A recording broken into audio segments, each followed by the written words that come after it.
Министерството за здравство информира дека на клиниката за инфективни и фебрилни состојби во Скопје починаа 4 пациенти заболени од коронавирус. Пациент од Куманово, пациентка од Лабуништа Струга, пациентка од Челопек Тетово и една пациентка од Штип. Починатите се на годишна возраст од 52 години до 81 година. Во Куманово дома почина уште еден пациент потврден на коронавирусот на возраст од 53 години. Во изминатите 24 часа регистрирани се 29 нови случаи позитивни на коронавирусот.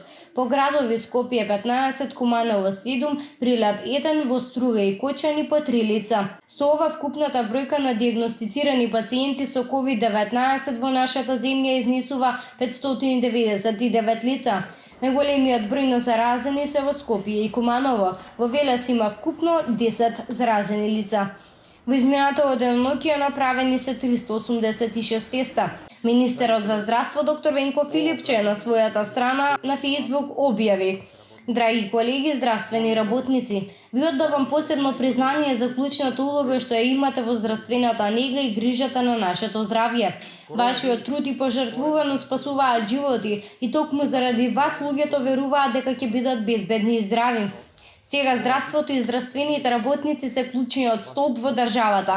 Верувам дека секој од нас знае колку е важно да издржиме, да останеме посветени, сконцентрирани и да дадеме се од себе да им помогнеме на нашите сограѓани.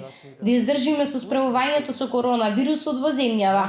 Овој ден е ваш ден. Вие сте пиедесталот. Бидете горди на тоа што го работите, на тоа кои сте и колку сте значајни за секој од нас. Ви го честитам денот на здравието и здравствени работници. Искрено ви благодарам за се што правите да ја надминеме кризава. Сконцентрирани и да дадеме се од себе да им помогнеме на нашите сограѓани.